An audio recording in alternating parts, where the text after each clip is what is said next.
एक किसान था, एक किसान, उसे बहुत क्रोध आता था, इतना क्रोध करे क्रोध। और पत्नी बेचारी बड़ी अच्छी थी उसकी, पत्नी उसकी इतनी अच्छी थी, इतनी भोली भाली, इतनी प्यारी, नित्य सेवा करे, रोज सोचे हे भगवान आज तुम मुझसे प्रसन्न हो जाए, लड़ाई ना हो। लेकिन बस कैसे न कैसे करके वो लड़ाई का मार्ग खोज ही ले। एक दिन उसने कमर कसली तय कर लिया कि आज चाहे कुछ हो गया, उसने अपने माता पिता की सौगंध खाई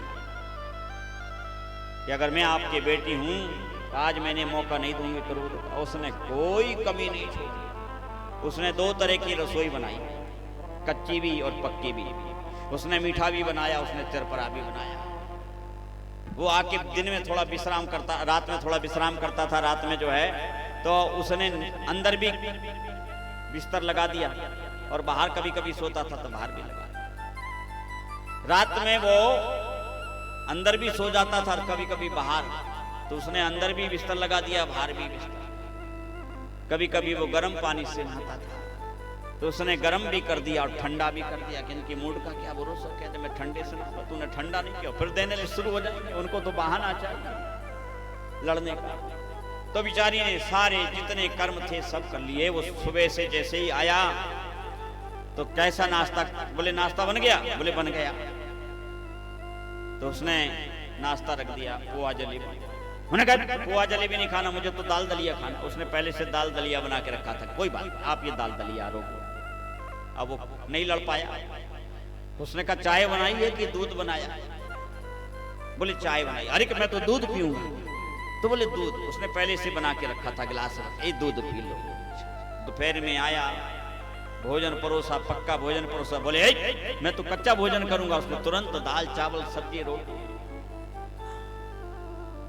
बोले तूने छाछ नहीं बनाई? तो उसने मठा बढ़िया बना के रखा था बड़े गिलास में। बोले छाछ। अब थोड़ा विश्राम करके चला गया। शाम को जब लौटा, शाम को भी ऐसे ही भोजन पानी हुआ। अब बेचारी वो बड़ी प्रसन्न भई। उसने कहा बस मुझे आराम करने में थक गया। बोली जी बिल्कुल बिस्तर तैयार है, आप सो जाओ। बोले नहीं मैं बाहर सोऊंगा। तो उसने बाहर भी खाट बिछा रखा, बिस्तर तैयार।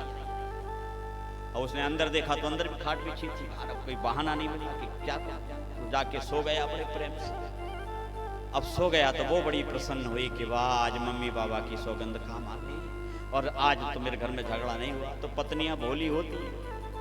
अब बाबरी चली गई, से जाके पांव दबाने लगी उसके, है ना। बड़ी प्रसन्न होकर के उसने कहा आज हमारा दिन अच्छा निकल गया। अब पांव दबा रही थी। अब रात में आपने देखा होगा ऊपर आकाश की तरफ, शहर वाले क्या जाने, ये गांव वाले लोग जानते हैं।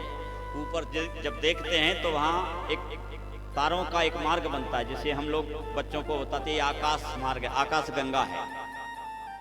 ये गंगा जी की गैल है। तो उसको वो सब तारे एक साथ दिखे आकाश में। तो उसने पूछा कि क्यों, ये बता ये सब क्या है? बोले ये आकाश गंगा है, गंगा जी की गैल है। अब बेचारी भोली भाली क्या बेटा? तो अच्छा गंगा जी की गैल, इसमें क्या होता है? बोले कुछ नहीं, इसमें देवताओं के रथ चलते हैं। सोई तो उसने उठाया डंडा और दैत तेरी का, अच्छा अब समझ में आई दिन भर की तेरी सेवा। तू सोच रही कि मैं यहाँ सोऊं और किसी देवता के रथ का पहिया निकले और सीधा मेरे ऊपर और मेरी राधे राधे हो जाए। तो महाराज लड़ पड़ा। अब जिनके स्वभाव हैं नीचे बैठे, जिन्हें